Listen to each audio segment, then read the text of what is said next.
my loves, welcome back to another video. My name is Ashley Anderson. For those who do not know me, I teach you how to look and feel your best by elevating the everyday woman. On my channel, I talk about all things beauty, fashion, and personal development. So let's go ahead and get into this video. So today's video would be 14 dating rules of a high value woman. Now, with this video, I had initially a list of just 5, but then I realized no, that it just came flowing to me as I was gathering my thoughts and research, and I decided, you know what, these tips is not just for a high value woman, but it's just the basic guideline for any woman in particular who do not know where to start when it comes to the dating. I myself still kind of new to the game. I know there's a lot of information out there, a lot of things that people want to put out there as far as like the rules of do's and don'ts for dating. I myself am not a dating expert, but these are just some of the common things that I think that every woman should be able to have as a set of standards for herself and as a guideline to follow through. So the first tip is that she does not accept last minute plans. Oh, have we all? I think we all have been there. Being the girl that you are so interested in a guy and you usually would drop everything you can on your plates in order to go and see him and to go and be with him. I'm like, he called you up because he was already initially interested in investing into someone else, and he probably just called you up because he just wanted something to do. He just wanted to hang out and kick it with you. But baby, from now on, we're not doing that. If he wants to see you, have arrangements with you, then he needs to make those arrangements. No more last minute calls to come and hang out, come see you, come through. No more 9 p.m. Especially, come on now. If he call you after 10, to go sit there, I don't know, maybe people go out at 9. It's been a minute since I've been on a date. But if he call, let's say 11. He called you around 11 talking about, oh, you want to go hang out and chill? No. And you know you're not really going to be chilling. That's a booty call.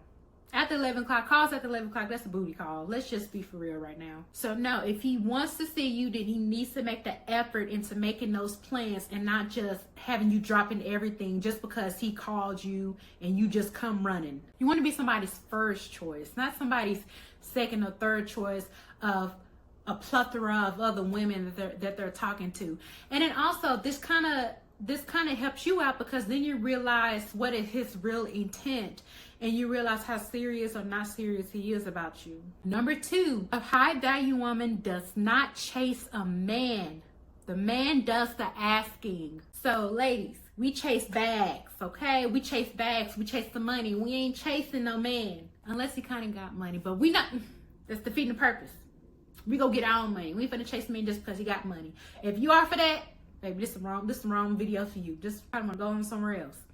But for us other women, we no longer will we be chasing a man. I know I've seen videos on social media when women are doing role reversals. They are stepping out of their femininity and they're going as far as proposing to men.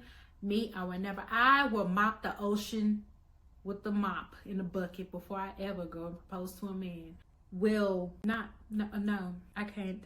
I don't never want to step outside of element. I feel like the moment a woman steps outside of her femininity, step outside of what makes her a woman and try to play the role of a man in a relationship, then I feel like he will take advantage of that, or he'll get so comfortable and used to that to where it'd be hard for you to take back your power, and you can't just like play the fence like, oh, I'm a woman today or I'm not a woman.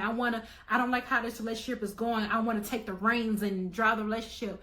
No, it's like the man drives and the woman hits the brakes on the speed or you know how the relationship is going. So we don't chase men. We're not going to chase men anymore. Stop popping up every time. If you know he was going to be at an event or a party and you just always constantly around him, or you yourself just go by and like, hey, so what are you doing Friday night? Or trying to get him on and to ask you out. First of all, if you got to do all of that just goes to say that, baby, he's just not interested. Either he's not interested in you particularly, and you don't want a man to tell you twice that he's not interested. Either he's just not interested, or he may have other things going on. He could be busy. He could be trying to work on things in his life, or he probably just got out of a breakup, or in a relationship and just haven't told you, or you just don't know about it. It could be a plethora of different things of why he's not asking you out. But don't let that man tell you twice that he's not interested in you. And if you do ask him out, then he's going to expect for you to probably do everything. He's going to expect for you to come pick him up. And please don't do that. Don't do that. That leads on to my next point. If a man asks you out, he's asking for your time. Therefore, he should be paying the dates. Now, I'm not saying that when he takes you out, it has to be somewhere expensive or like how these other social media people are talking about. I feel like as a basic, if let's say you're a college student, you don't expect, realistically, you can't expect a man to take you to a 5-star restaurant. I feel like it's more reasonable for if the only thing he can afford is Applebee's or whatever, Cheesecake. I have nothing against Cheesecake Factory. I actually love Cheesecake Factory. But if that's in his budget, I feel like the date, as long as the date is well thought of and he's paying for the meal, don't pull out your wallet for anything. Do not, unless it's to pay for your own meal because the date was trash and you're gonna leave out, walk out there anyway, call an Uber. But ladies, please do not offer to pay for these dates. This is a chance for a man to be a man and show who he is as an individual. Tip number 4 is that a high value woman does not accept hangout dates. Like I said before, if he's calling you after 10 p.m. to hang out and chill, Netflix and chill, maybe during COVID that was a little bit different because we was out on lockdown, but at this moment, time and place, baby, no, that's a booty call. We're not offering. We're not. We're gonna set the standard and try to have a successful relationship with someone who really is diligent about pursuing us, about calling us when he says he's gonna call, pick us up, make plans, do all those things. We're gonna be diligent and hold out and just try to have just a little bit more respect and dignity for ourselves this year. Tip number 5, I think I'm on track, but tip number 5 is that a high value woman doesn't wait around to be asked. I think we've all been there where we really liked, okay, maybe not all of us, but a lot of us been there. Wait around to be asked out by a guy. Try to put on the most prettiest dress, do our hair a certain way, talk a certain way, walk a certain way, just do anything and everything we can to really get a guy to ask us out. We are not a high value woman. She has too much time available to be sitting here and pressing about a guy who may or may not like her. She has more self-worth. She has more dignity for herself, and she just keeps her hands tied. If a guy is available, then she would make the time out for him if it's something that she is interested in and wants to do. But she would not go out and, like I said before, she would not sit around and ask for a guy to ask her out. I mean, prime example, Kate Middleton. All those years that her and Prince William was just prancing around each other all those years. Yes, it was traction and stuff like that, but then Kate woke up one day and said, you know what? I want something more. I want a serious relationship. He's not going this way, this direction with me. I have too much time on my hand. I got self-respect. I'm not gonna wait around for this guy. And she bounced. And then all of a sudden, Prince William, he caught on and went to go chase her. And now look at where she at. She's at the castle. She said, well, whatever they say in Wales. She over in yonder, living her best life. But the point is that she decided that she had value. Now, I'm not saying that we all as women should be big-headed about how much of a person that we are and what necessarily, like this old cliche of what we bring to the table.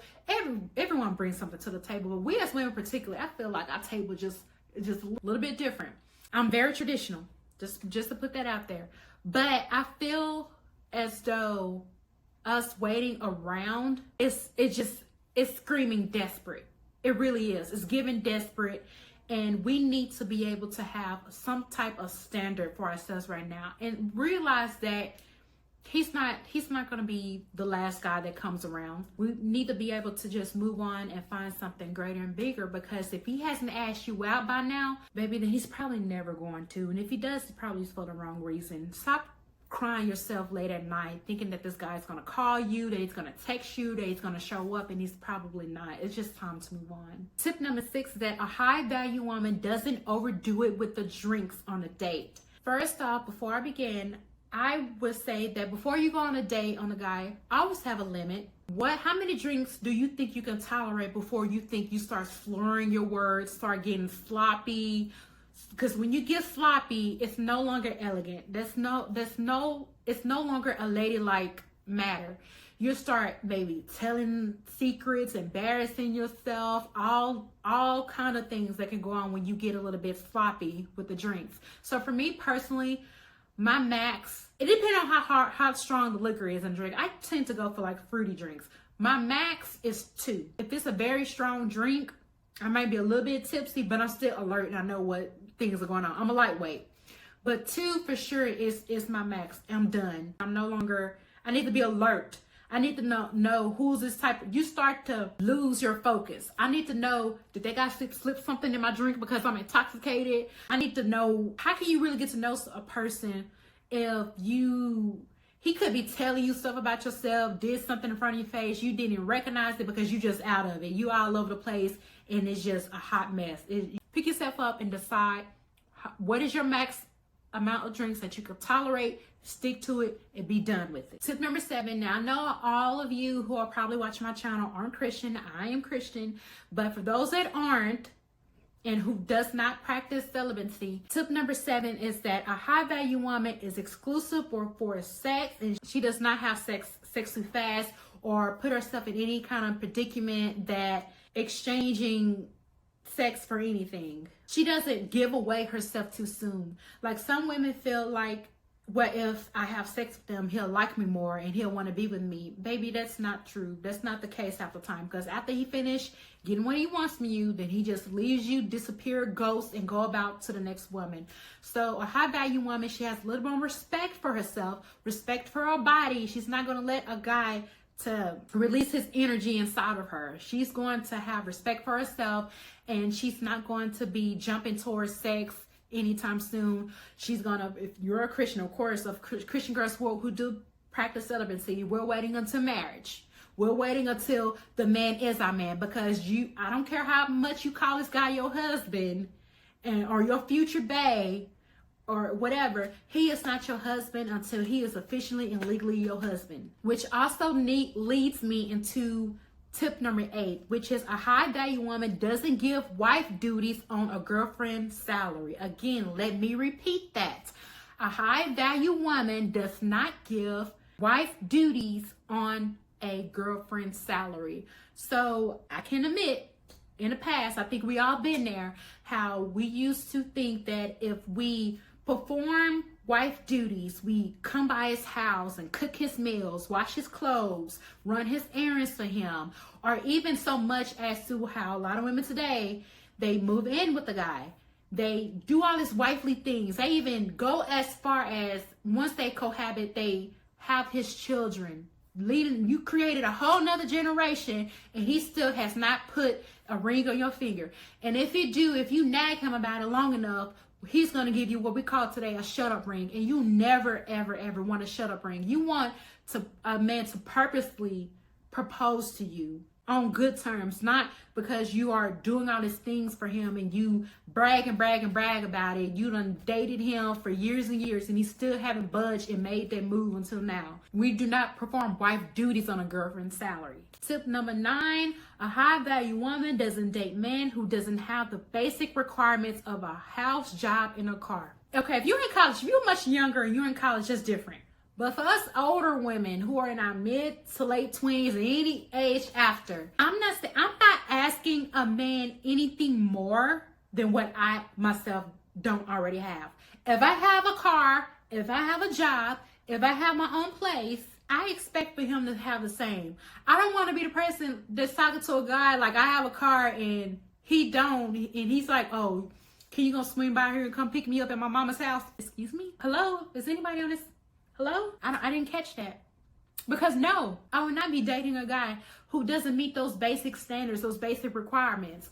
A man is supposed to complement your life, not to take away and add stress to it. So ideally, yes. In Ashley's dream world, I would want a man who make, of course, about the same. I want someone who would make a decent living, because when I get married, yes, in my world, I do want to be I want to retire early and become a housewife and a stay-at-home mom and a trad wife, trophy wife, whatever you want to call it. But realistically, until that time, I feel like if he doesn't have a basic foundation, then how is he going to lead you and guide you and be ahead of the household for you in a relationship?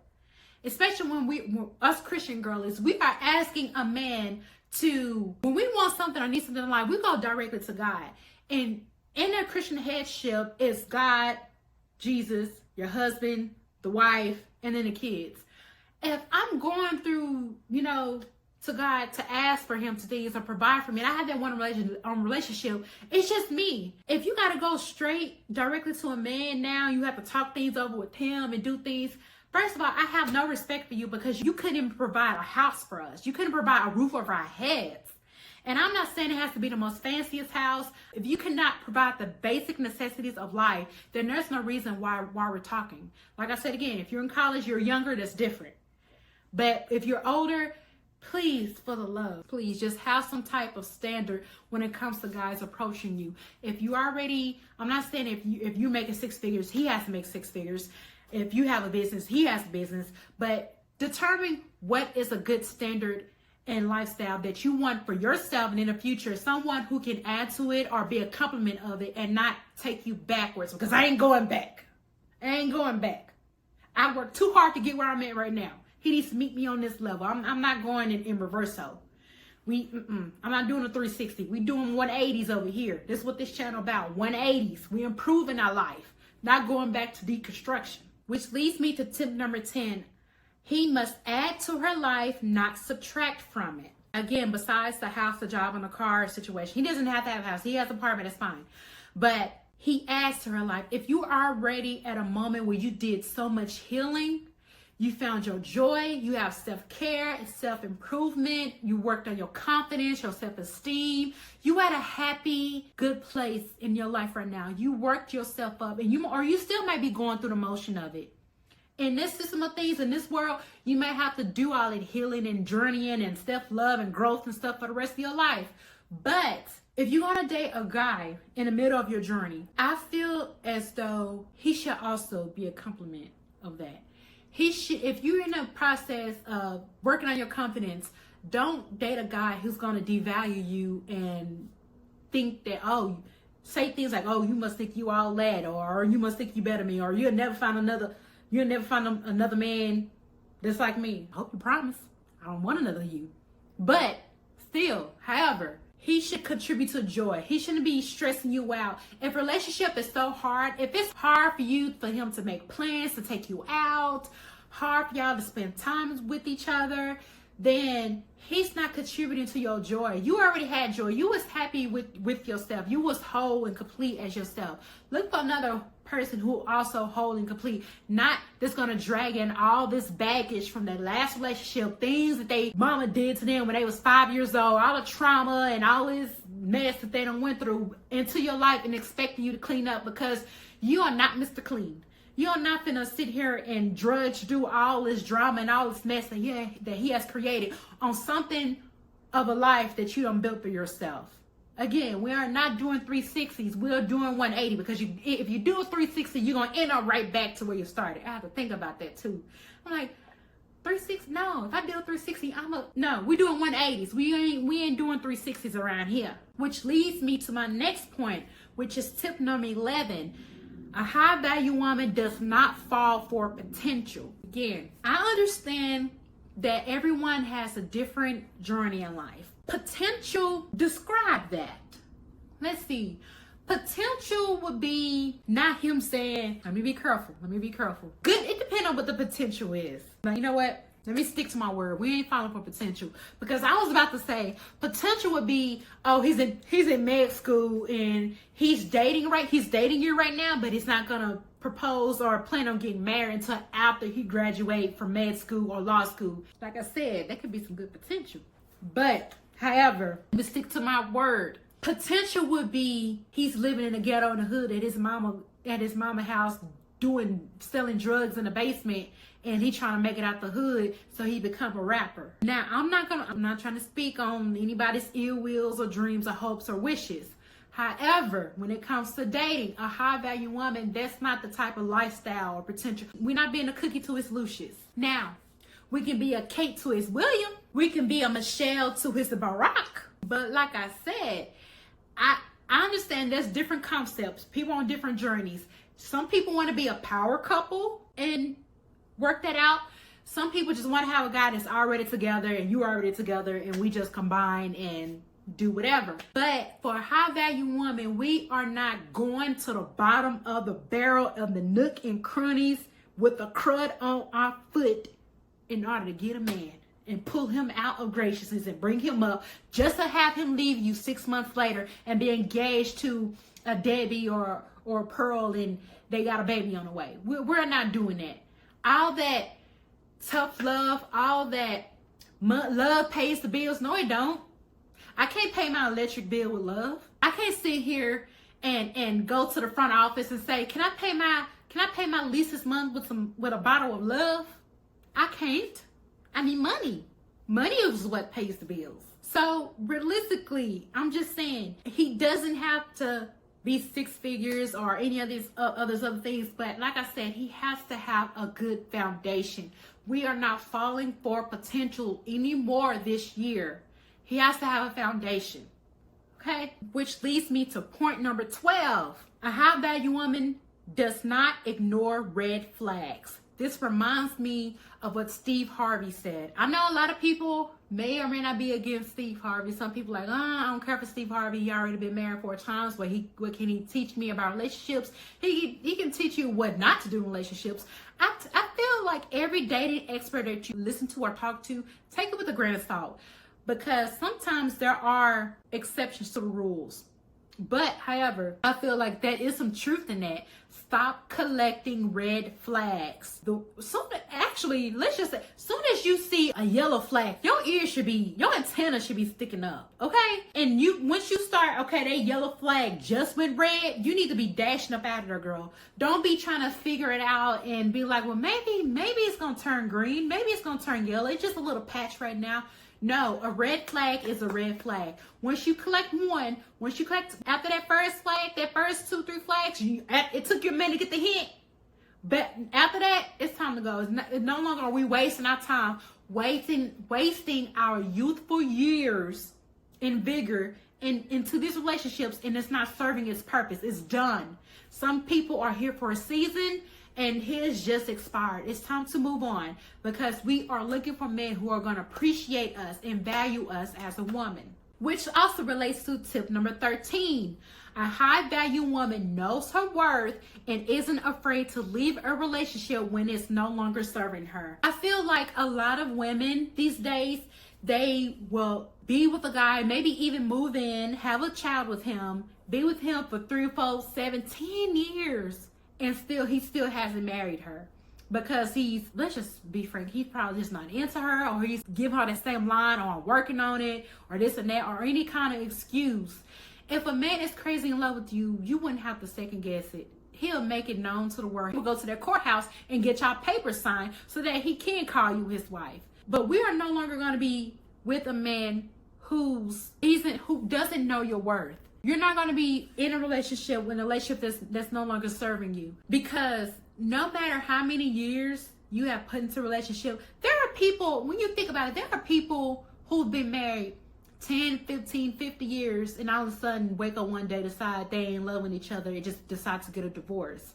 People are fickle, people change, sometimes for the better, but don't ever feel like you have to be stuck and trapped in a relationship because y'all have a life together, y'all have children together, you're comfortable. What would happen to you if you leave? Like, who's gonna take care of the kids? Who's gonna do this and do that?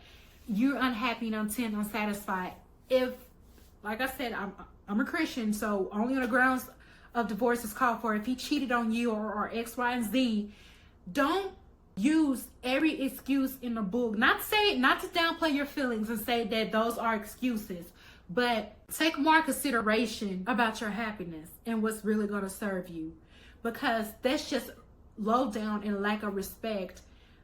It's a disservice to you, to him, to those kids, to anyone else that's involved. if you stick around and put up with it and put up with it and put up with it when you could have just let it, it's time, just cut the block off sooner. And for my last tip is tip number 14, is that she has her own set standards and does not allow a man to cross them. Babes, with all this said, like I said, this whole list is just basic guideline from anyone, for any woman, especially if you're trying to be a high value woman. She has her own set standards. She doesn't make exceptions or change who she is as a person in order to fit someone else's perspective of her. So, she doesn't change who she is. She's a square peg. She doesn't try to fit into a round hole. She remains a square peg. She doesn't do anything to belittle herself, to justify, well, if this is what he wants, maybe I should change myself to become more of that. No, you are who you are. She doesn't try to change her standards, change who she are, try to do whatever she can just to get and keep a man. She is already whole and complete within herself. She does not bend the rules. Now, she actually has a list for herself. Now, I would say that get a set standards, your requirements, your non-negotiables, things that you would like and perceive or want a relationship, but it's not really a requirement. Okay, so like your non-negotiable is that he has to have a job, car, his own place. Your things that's kind of in the air that you can kind of work with, like, yeah, he doesn't. Okay, if you on your list, you want a guy to make 6 figures, that's you. But let's say that he, like, one of your requirements, like something that okay, ideally you would want a guy to have a certain income. What if he's like 10,000 below that? Can you work with that? Negotiate with that. Something that is negotiable. Okay, something that, okay, you want a tall, dark, and handsome. Maybe he's like, let's say that you're 5'4" and he's 5'7". He's still taller than you, and who knows, he could be like the love of your life. Something, have a list, but don't be nitpicky with the list.